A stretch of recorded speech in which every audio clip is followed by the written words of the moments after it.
वो लोग कोई बताइए तो माफी नहीं है खुशी खुशी से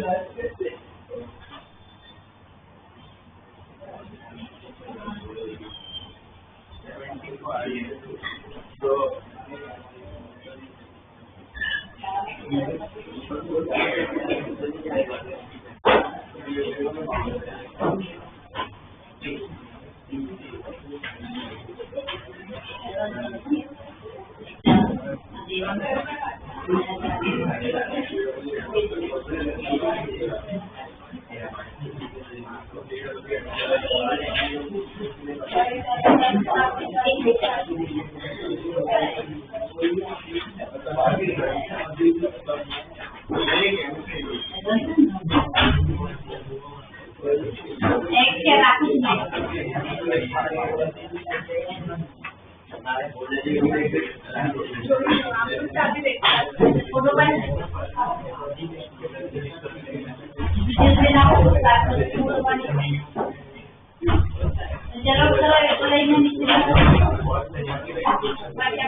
ये अपना एक टॉपिक बाकी है वो स्टडी कर लेते हैं। छोटा ही टॉपिक है, इसमें बस टॉपिक लिख लो। मैंने ग्रुप में ना फोटो डाल दी है, वो थियरी वाला पार्ट बोर्ड में पूछ सकते हैं, लिखने वाला पार्ट ज्यादा है, कंसेप्ट पे ध्यान देना, ठीक है।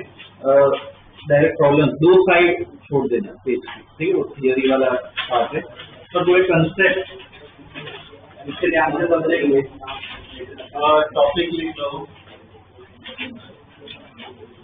moving coil galvanometer, moving coil galvanometer, moving coil galvanometer। हमने करंट इलेक्शन में पढ़ा था गैल्वेनोमीटर क्या काम आता है। गैल्वेनोमीटर किसके काम आता है? करंट मेजर करता है, पर वो गैल्वेनोमीटर क्या बहुत कम करंट मेजर, ठीक, बहुत सेंसिटिव, बहुत कम करंट मेजर होता है।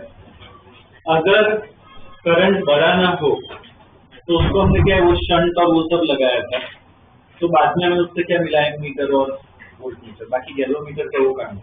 अब गैल्वेनोमीटर कैसे बनता है, कैसे काम करता है, वो हमें इस चैप्टर में स्टडी करना है, ठीक है। लास्ट क्लास में जो हमने टॉपिक पढ़ा था वो इसका नॉलेज होगा, थोड़ा रिवाइज भी कर लेंगे।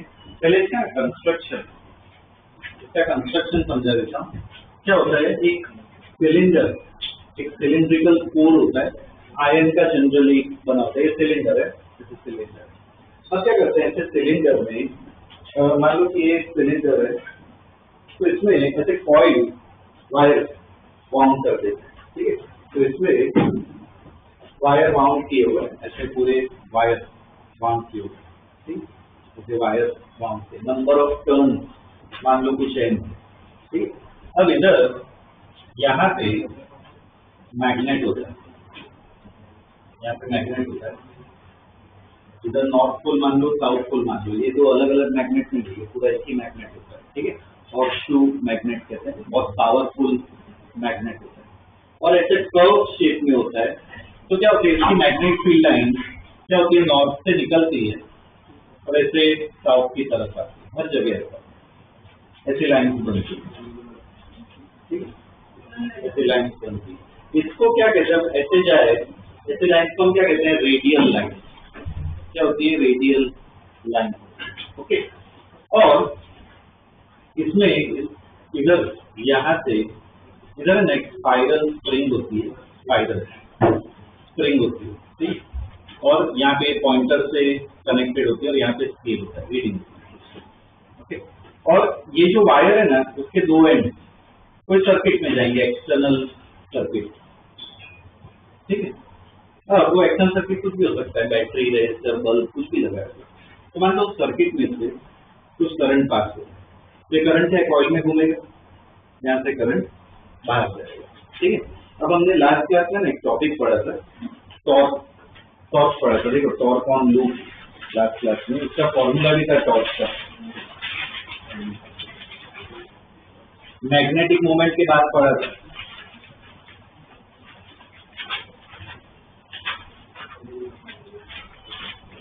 वो टॉर्क का फॉर्मूला क्या था, tau equal to mb sin theta. n क्या है, मैग्नेटिक मोमेंट, मैग्नेटिक मोमेंट का फॉर्मूला याद है, क्या होता है, NIA, number of turns into current into area. तो इसमें अब देखो, ये लूप है, इधर मैग्नेटिक फील्ड है, तो इस लूप पे भी क्या रहेगा, टॉर्क लगेगा। टॉर्क की वजह से क्या होगा, घूमना स्टार्ट होगा। अब घूमेगा तो पॉइंटर भी क्या होगा, घूमेगा, हमें रीडिंग मिल जाएगी, ठीक है। तो लूप पे कितना टॉर्क लग रहा है, कितना ही टॉर्क लग रहा है, टाउ। तो टाउ इक्वल टू NIAB। अब इधर ये रेडियल लाइंस है, तो ऐसे अरेंज होता है कि ये लाइन और मैग्नेटिक मोमेंट हमेशा कितना बनाएंगे, 90 डिग्री बने। तो sin 90 क्या हो जाएगा, 1। तो कितना टॉर्क लग रहा है इस लूप पे, NIAB, कितना टॉर्क लग रहा है। अब ये टॉर्क घूम रहा है, तो इधर जो स्प्रिंग होती है वो क्या कंप्रेस होगी, स्प्रिंग कंप्रेस होती है, तो स्प्रिंग में क्या लगता है, रिस्टोरिंग टॉर्क लगता है।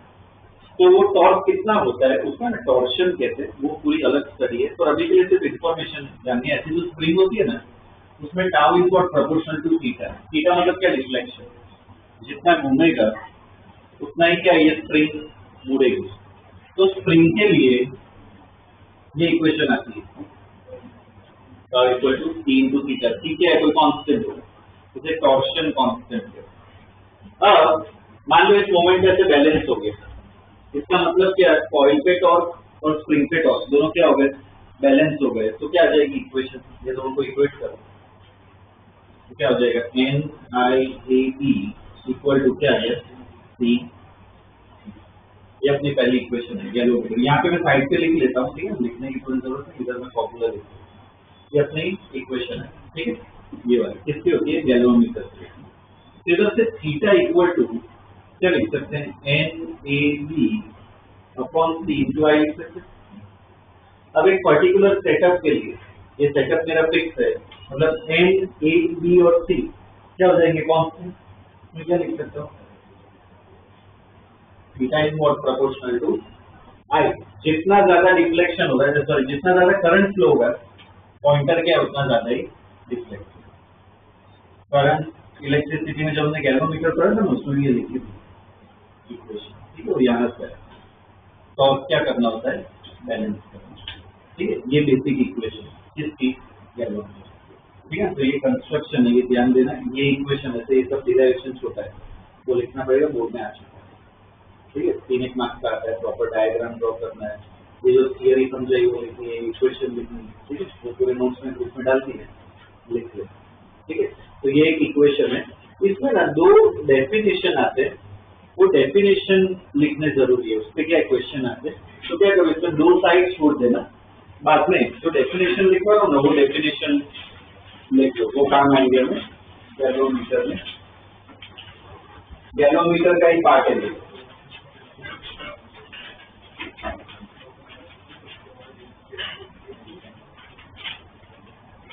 लिखो current sensitivity, current sensitivity,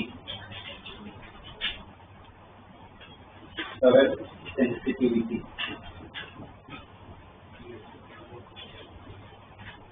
current sensitivity का मतलब क्या हुआ कि अगर मैं कहूँ, मुझे बताओ, अगर कोई इंस्ट्रूमेंट सेंसिटिव है, सेंसिटिव है इसका मतलब क्या है कि थोड़ा भी इनपुट दोगे आउटपुट कम मिलेगा, ज्यादा मिलेगा, ज्यादा मिलेगा। सेंसिटिव मतलब क्या, थोड़ा भी चेंज करो तो आउटपुट रिएक्शन बहुत ज्यादा होता है, उसे हम क्या कहते हैं, सेंसिटिव इंस्ट्रूमेंट है। तो अगर मैं थोड़ा भी करंट पास करूं और इफेक्ट एकदम ज्यादा मिले तो गैलोमीटर क्या है, बहुत सेंसिटिव। तो सेंसिटिविटी कैसे मेजर करते हैं, थीटा अपॉन आई। डिफ्लेक्शन ज्यादा है, करंट क्या है, कम है, तो डिफ्लेक्शन थीटा अपॉन आई कैसे लिखना चाहिए, डिफ्लेक्शन बोलो, स्टेटमेंट बना सकते हो, थीटा अपॉन आई तो क्या होगा, डिफ्लेक्शन पर यूनिट करंट, आई नीचे है ना, रिफ्लेक्शन पर यूनिट करंट, क्या मतलब होता है उसका, करंट सेंसिटिविटी। जैसे फॉर्मूला भी आ जाएगा, थीटा अपॉन आई को क्या होगा, NAP बाई, वो क्या होता है, करंट सेंसिटिविटी। ठीक है, लिख लो definition. The deflection per unit current,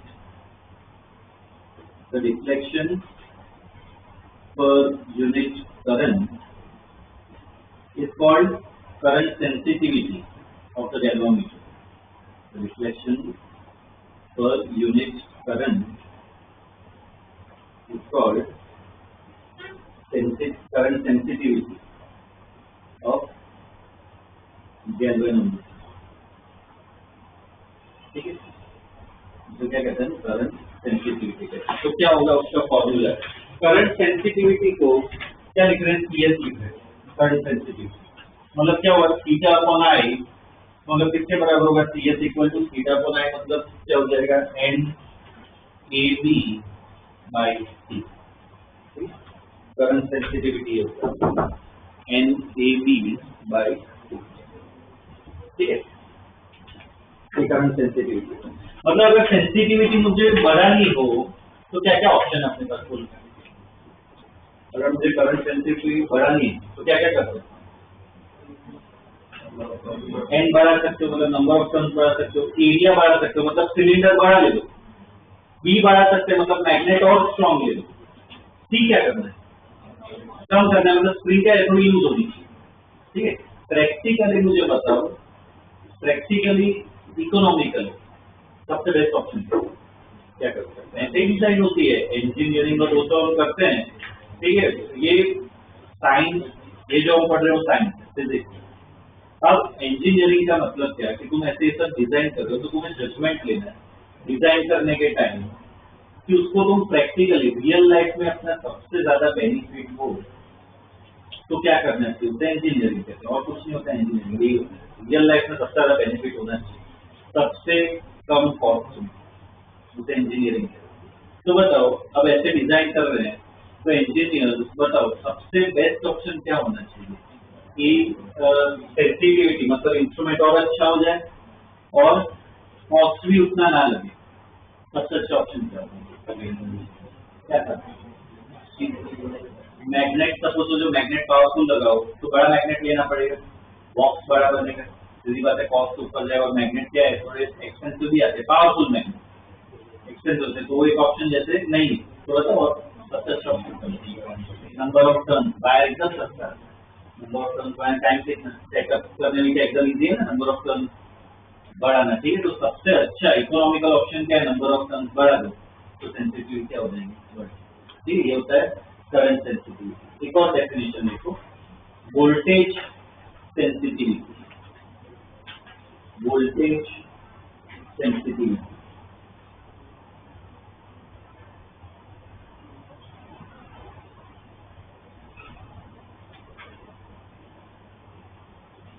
voltage sensitivity voltage sensitivity वो क्या होगा, से बोलो क्या होगा डेफिनेशन उसका, वोल्टेज सेंसिटिविटी का डेफिनेशन क्या होगा, Vs equal to theta upon V voltage, ठीक है ना। क्या होगा डेफिनेशन बोलो, it is the deflection per unit voltage, the deflection per unit voltage, the deflection per unit voltage is called voltage sensitivity. Deflection per unit voltage is called voltage sensitivity. तो Vs equal to क्या है, theta upon V, इसका भी formula बना सकते हैं। Ohm's law लगा है, V इक्वल टू क्या होता है यार, इधर R किसका रेजिस्टेंस होगा, ऑयल का, ऑयल का बोलो या गैल्वेनोमीटर का बोलो, एक ही बात, ठीक है। तो इधर R क्या है, गैल्वेनोमीटर, या फिर ब्रैकेट में देखो कॉइल रेजिस्टेंस, ठीक है। थीटा बाय आर हमें ऑलरेडी पता है, Vs equal to theta by I क्या है, करंट सेंसिटिविटी अपॉन आर क्या दे देगा, वोल्टेज सेंसिटिविटी, मतलब वोल्टेज सेंसिटिविटी का फॉर्मूला क्या आ गया, NAB upon C into R, ठीक है। ये वोल्टेज सेंसिटिविटी।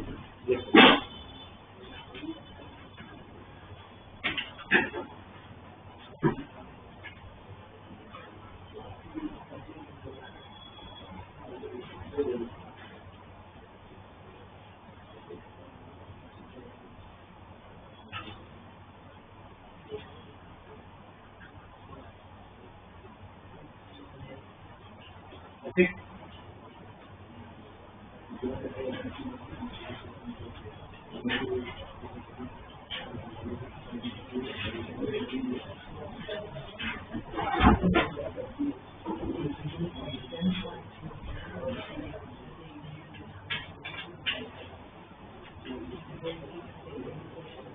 लिख लिया क्या, ठीक है। इसके बेस पे एक दो प्रॉब्लम्स कर लेते हैं गैल्वेनोमीटर पे, ठीक है। इससे ज्यादा क्वेश्चन कॉम्पिटिटिव में तो आई डोंट थिंक क्वेश्चन आए, एन मीटर वोल्ट मीटर वाले आते हैं, पर वो ऑलरेडी हमने देख लिए। गैल्वेनोमीटर पे डायरेक्ट क्वेश्चन इसने मुझे आगे कोई पूछा ही नहीं, बोर्ड में आते हैं, बोर्ड में इसके क्वेश्चन आते हैं, ठीक है। देख लो question,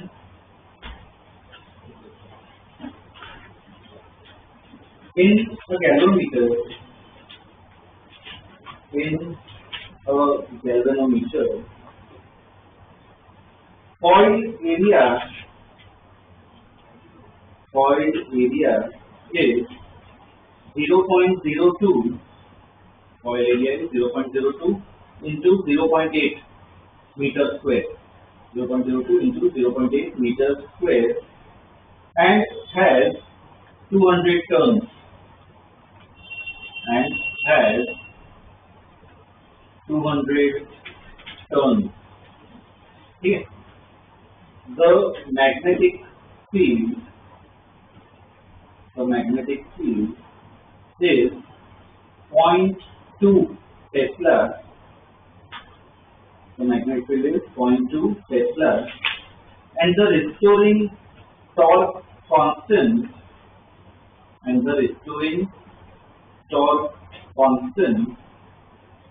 is, 10 raised to minus 5 Newton meter per degree, 10 raised to minus 5 Newton meter per degree, ठीक है। ये दिया होगा इतना। दो पार्ट है, पहले पार्ट में लिखो, पहले पार्ट में फाइंड करंट सेंसिटिविटी,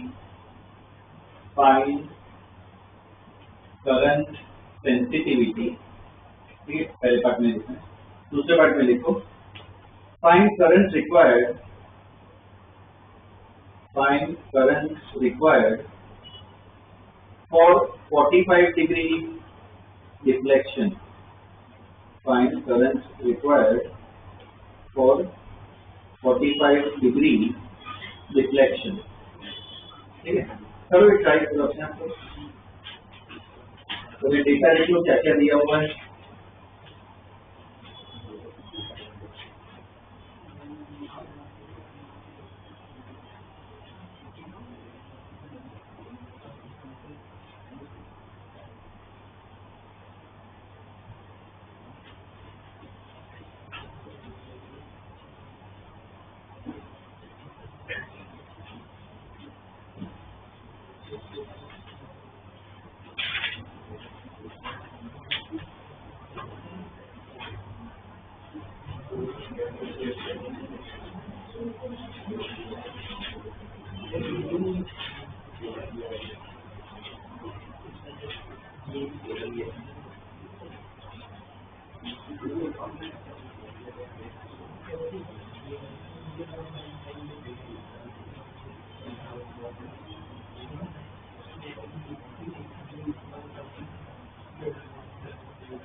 पहले पार्ट में इसमें क्या पूछा, करंट सेंसिटिविटी, तो कितना होगा NAD/C, सब वैल्यूज देगा कि ठीक है ना, डायरेक्ट एलिमेंट तो वैल्यूज देगा, क्या है आंसर, करंट कितना 6.4 into minus 10⁴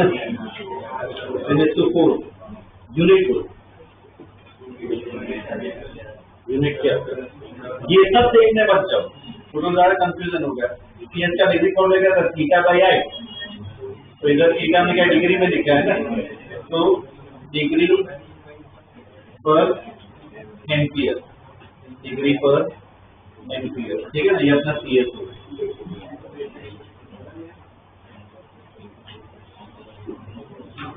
ओके, अब क्या दिया हुआ इसमें दूसरे पार्ट में कि 45 डिग्री डिफ्लेक्शन, 45 डिग्री दिया है, तो करंट निकालना है। तो इधर थीटा दिया हुआ है 45 डिग्री और आई निकालना है, वो क्या यूज करें इसमें, CS यूज करें, CS is equal to what, θ/I, तो I equal to θ/CS।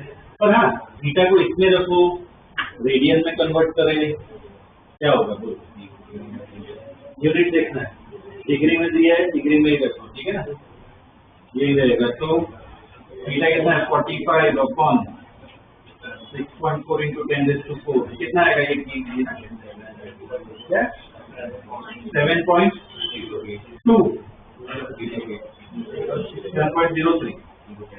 into 10⁻⁻⁴ ampere, इतना करंट पास होना चाहिए, ठीक है ना। और देखो इससे ही ये वैल्यूज से पता चल जाता है कि गैल्वेनोमीटर कितना सेंसिटिव है।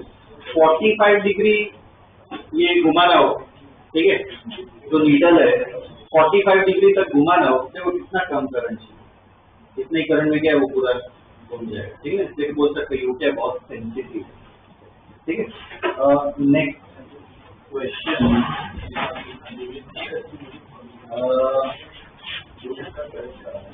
लिखो a coil of area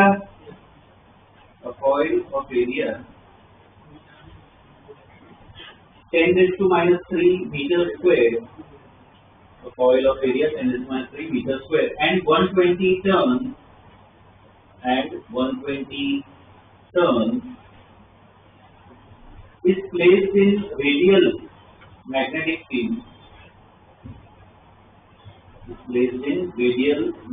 field, of 4.5 millitesla, 4.5 millitesla, ठीक है। Okay, find torsional constant, torsional, torsional, find torsional constant of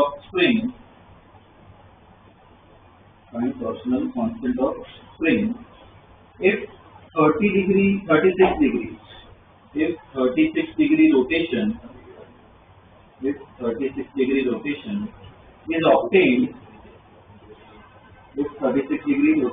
is obtained, at 0.2 milliampere.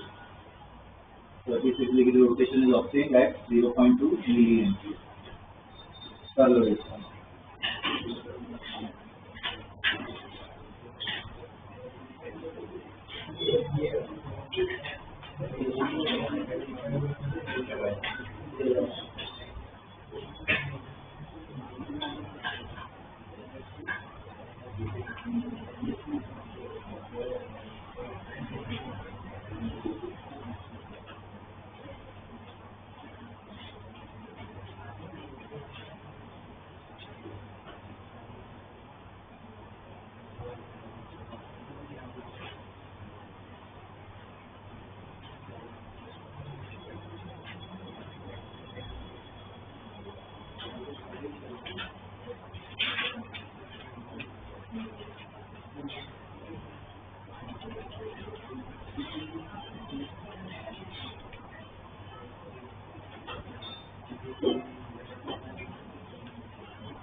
है क्या answer?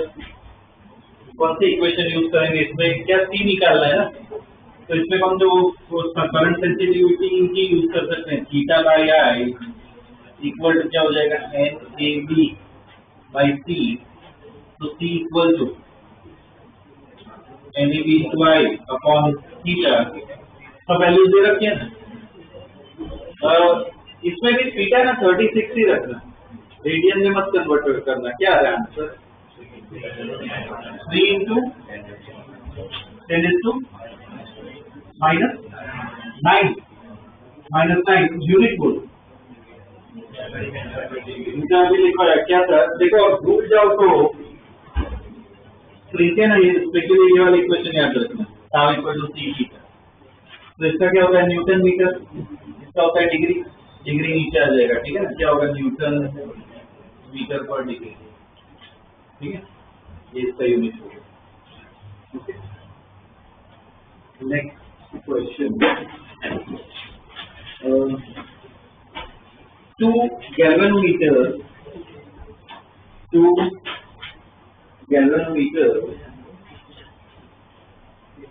have the following data. 2 galvanometers have the following data. So galvanometer has the following data. लिखो for first लिखो R1 equal to 10 ohms, R1 equal to 10 ohms, N1 equal to 30, N1 equal to 30, A1 equal to 3.6 into 10 raised to minus 3, 3.6 into 10 raised to minus 3 meter square, और B1 लिखो 0.25 Tesla, 0.25 Tesla, ठीक है। बाद में for second, ठीक है ना, दूसरे गैलोमीटर के for second R2 equal to 14, R2 equal to 14 ohm, N2 equal to 42, N2 equal to 42, A2 equal to 1.8 into 10 raised to minus 3, 1.8 into 10 raised to minus 3 meter square, B2 equal to 0.5 Tesla, 0.5 Tesla, ठीक है, इतना दिया हुआ है। देखो both meters have identical torsion constant, both meters have identical torsion constant, ठीक है, इतना दिया हुआ है। पहले पार्ट में लिखो find ratio of current sensitivity, find ratio of current sensitivity, और दूसरे पार्ट में लिखो find ratio of voltage sensitivity, find ratio of voltage sensitivity, ठीक है, कर लो।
ये रेशियो करंट सेंसिटिविटी का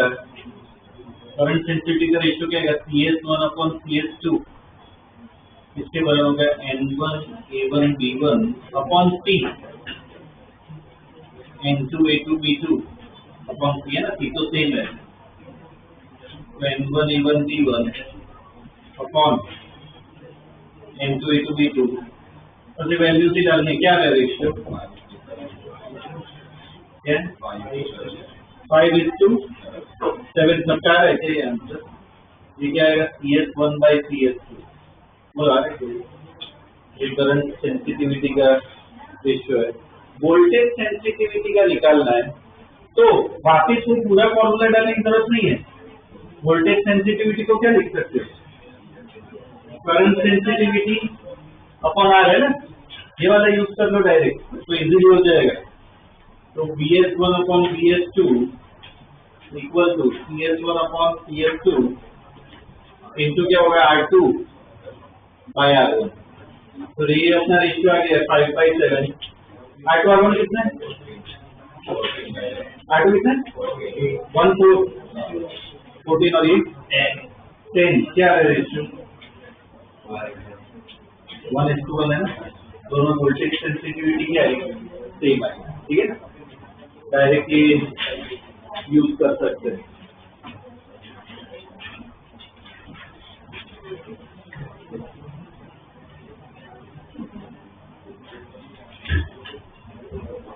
ओके, गैल्वेनोमीटर मतलब ऐसा ही क्वेश्चन बेसिक जो है, ठीक है, वो देखिए। इसका मेन काम जो मैं बताया कि वो अगर बोर्ड लेवल पे देख रहे हो तो ऐसे ही है। कंपटीशन लेवल की अगर बात करें तो कौन सा है वो एमीटर वोल्ट मीटर वाला है क्या, वो क्वेश्चन आएंगे तो ऑलरेडी देखेंगे, ठीक है। इसमें ये चैप्टर अपना हो गया है। एक पार्ट मुझे सरल आई थिंक सोलेनॉइड में पढ़ा है क्या? सोलेनॉइड में करवाया ना, सोलेनॉइड वाला पार्ट है ना, एक बता देता हूँ, उसके क्वेश्चन काम आएगा, वो नेक्स्ट आगे के चैप्टर्स में भी क्या काम आएगा। तो लिख लो टॉपिक ऐसा हो तो इसमें magnetic field due to solenoid, magnetic field due to solenoid.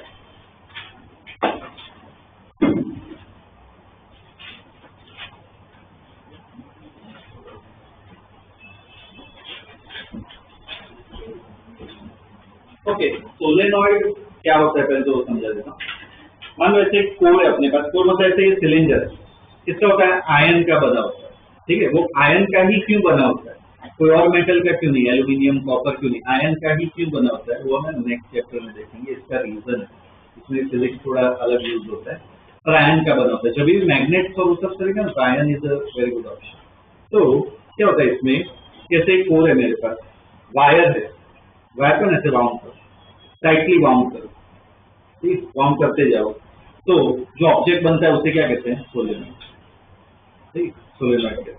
जैसे बाउंड करते हैं कौन सा शेप बनता है, कौन सा शेप बनता है, हमने पढ़ लिया है हेलिकल।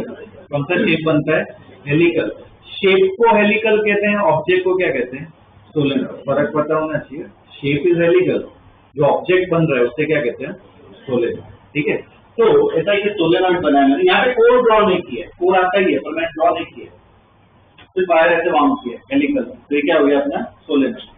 अब इसमें से अगर करंट पास हो रहा है वायर में, तो इसमें क्या प्रोड्यूस होगी? मैग्नेटिक फील्ड प्रोड्यूस होगी। तो इसका मैग्नेटिक फील्ड का क्या है? फॉर्मूला है। इसका मैं डिराइवेशन भी आता है, वो डिराइवेशन बता देता हूँ, बोर्ड में काम आ सकता है। ठीक है, एम्पियर लॉ यूज करना होता है, वो डिराइवेशन में बता देता हूँ। मान लो ये सोलेनॉइड है, इस सोलेनॉइड की लेंथ, लॉन्ग सोलेनॉइड है मतलब लेंथ क्या है? बहुत ज्यादा है। तो अब इसका डिराइवेशन का तो मैग्नेटिक फील्ड बता देता हूँ। ऐसे लूप में करंट घूम रहा है, ऐसे करंट घूम रहा है, राइट हैंड थंब रूल लगाओ, मतलब मैग्नेटिक फील्ड क्या इस तरह का? वो मैग्नेटिक फील्ड कैसी होती है? सोलेनॉइड के अंदर होती है। ये जो एक्सिस है ना उसके पास, जैसे सोलेनॉइड के अंदर होती है और इधर से बाहर निकलती है।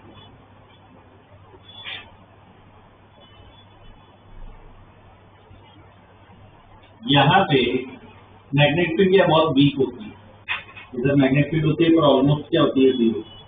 जो भी मेन मैग्नेटिक फील्ड होती है तो यहाँ पे होती है एक्सिस। तो जो हमें फॉर्मूला फाइंड करना है ना वो यहाँ पे फाइंड करना है। तो कैसे निकालते हैं?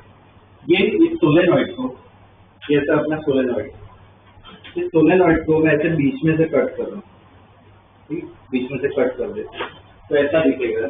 जैसे वायर बाउंड है, समझा? तो बीच में से कट कर, तो एक जगह से क्या है? करंट बाहर आएगा ऊपर की साइड से, घूम के करंट यहाँ पे अंदर जाएगा। हमने सोलेनॉइड का क्रॉस सेक्शन बनाया।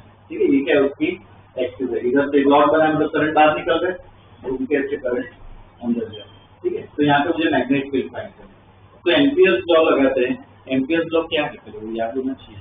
एम्पियर्स लॉ क्या होता है? Ampere's law integration P dot D L equal to T naught I, मतलब कोई भी एक लूप में इसका इंटीग्रेशन करोगे वो किसके बराबर होगा? म्यू नॉट आई। आई क्या होता है? लूप के अंदर का करंट होता है। तो ना पहले लूप बनानी है। कैसी लूप बनानी है? रेक्टेंगुलर लूप, जैसे लूप बनानी है। लूप बनाते हैं, ये लूप की लेंथ एल ले लेते। ओके, मैग्नेटिक फील्ड इस तरफ है, लूप की डायरेक्शन ऐसे ही ले लेते हैं, एंटी क्लॉकवाइज। ठीक है, ये लूप की लेंथ एल, ये ब्रेथ भी ले लेते हैं। तो इस लूप में मैं मैग्नेटिक फील्ड लगा रहा हूँ, तो ध्यान देना इसमें अलग अलग पॉइंट्स ले लेते हैं, पी क्यू आर एस। ठीक है, ये पॉइंट्स। अब इस लूप में मैं इंटीग्रेशन कर रहा हूँ, तो हर एक साइड है ना अलग अलग इंटीग्रेशन करते हैं। Integration P dot D L, ये किसका देख रहे हो? पी से Q, plus integration B dot D L क्या हो जाएगा? क्यू से आर, इंटीग्रेशन आर से बी डॉट डी एल, और एस से B dot D L equal to mu naught I. ठीक है, ये मैंने डिवाइड कर दिया, ऐसे कर सकते। अब पी से क्यू देखते हैं। मैग्नेटिक फील्ड इस तरफ है, ठीक, मैग्नेटिक फील्ड इस तरफ है, एल इस तरफ है, कितना एंगल बनेगा? मैग्नेटिक फील्ड इस तरफ है, एल इस तरफ, कितना एंगल बनेगा? 90। 90 हो तो डॉट प्रोडक्ट क्या होता है? डॉट प्रोडक्ट क्या होता है? 0। एक पार्ट क्या हो गया? 0। आर से क्यू से आर, इधर इधर एल इस तरफ है, पर बाहर अभी पता है बाहर मैग्नेटिक फील्ड क्या होती है? 0 होती है, ऑलमोस्ट 0 होती है। यहाँ पे मैग्नेटिक फील्ड 0 हो गया तो ये पार्ट में क्या हो जाएगा? 0। बी इस तरफ है, एल नीचे भी परपेंडिकुलर का केस होगा, क्या हो जाएगा? 0। लास्ट वाला पार्ट एस से पी, तो देखो इसमें एक एलिमेंट लेते हैं डी एल, डी एल भी इस तरफ है, बी भी इस तरफ है, तो इधर इसका इंटीग्रेशन होगा, क्या होगा? बी डॉट डी एल को क्या लिख सकते हैं? B D equal to mu naught I. ठीक है, अब इसमें सॉल्व हो जाएगा। बी बार कांस्टेंट, हर जगह पूरा सेम एक्सिस है, integration d L equal to mu naught. अब आई, आई का मतलब क्या होता है? इस लूप के अंदर, इस लूप के अंदर जो करंट है वो, तो कितना करंट इधर से हर जगह से करंट जा रहा है? एक करंट आई है, ऐसे कितने करंट जा रहे हैं? बहुत सारे करंट जा रहे हैं। तो number of turns number of turns अंदर कुछ n ले लेते, कैपिटल N क्या है टर्न्स ले, तो ये क्या हो जाएगा mu naught N I DL का इंटीग्रेशन क्या हो जाएगा n equal to mu naught N I to B equal to क्या है formula mu naught N by L into I, ये अपना फॉर्मूला है, पर इसका थोड़ा अलग तरीके से लिखना होता है। एन बाई एल का मतलब समझे, number of turn per unit length, तो सोलेनॉइड हो ना तो उसमें ये दिया होता है number of turns per unit length, उसको स्मॉल एन लिखते हैं, तो ये अपनी मैग्नेटिक फील्ड है, सोलेनॉइड का ये फॉर्मूला होता है। क्या होता है म्यू नॉट एन आई, ध्यान क्या रखना इधर एन क्या है number of turn per unit length, ठीक है, number of turns per unit length, okay लिख लो number of turns per unit length, ठीक है।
ये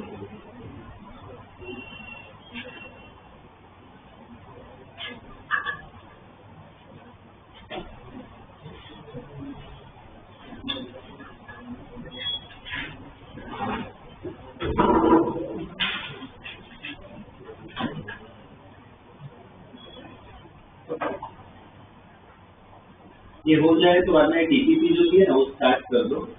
वो लास्ट टॉपिक पे टॉर्क वाले केस, ठीक है? और मॉड्यूल किया हो डाउट हो तो पूछ लो, डिस्कस कर लेते हैं। इस वीक में जो टेस्ट होगी उसका सिलेबस पता है ना?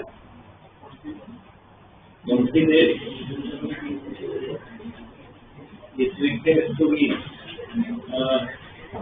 एक मैग्नेटिक इफेक्ट है और अपना वो लॉज ऑफ मोशन, ठीक है? वो वाला टॉपिक है।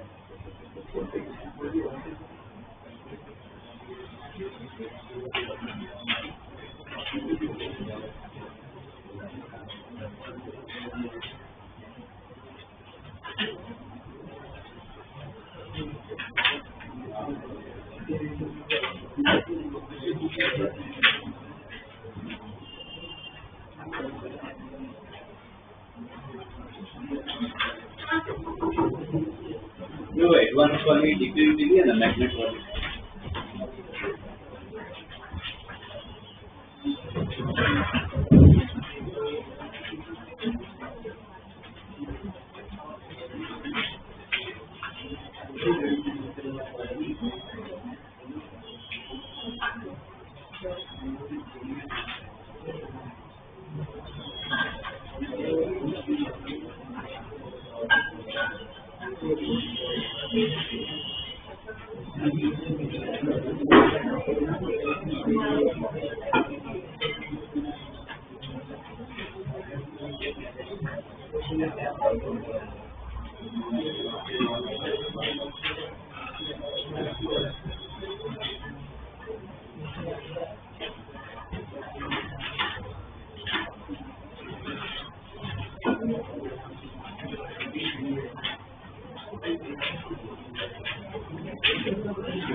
तो टॉपिक में डाउट या कंफ्यूजन हो कोई फौरन पूछ लेना संदर्भ में।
I can do the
theta 90 होगा।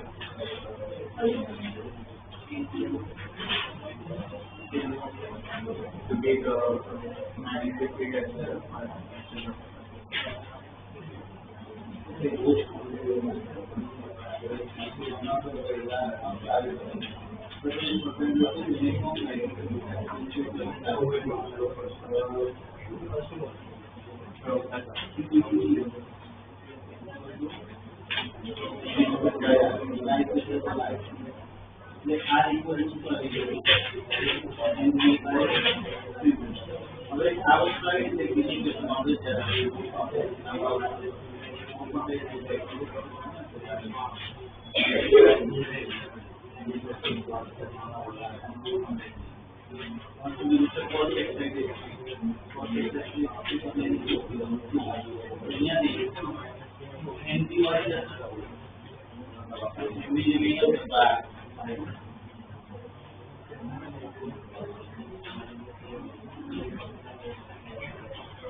नहीं, इतना कंप्लीट कर लेना, खास तो डीपीपी है। डीपीपी अगर ना करनी हो डायरेक्ट एमसीक्यू में एमसीक्यू भी कर सकते हो, उसमें अच्छे हैं। अभी मैग्नेटिक में पर इसकी प्रैक्टिस रखो, ठीक है। तो इसमें ये वाला पार्ट ही आएगा। नेक्स्ट क्लास में ना नया पार्ट स्टार्ट करेंगे, वो मैग्नेट के बारे में स्टडी करेंगे। छोटा ही चैप्टर है, 3 एक लेक्चर में तो पूरा हो जाएगा वो चैप्टर, ठीक है। पर फोकस इस पे ही करना है, प्रैक्टिस, ठीक है।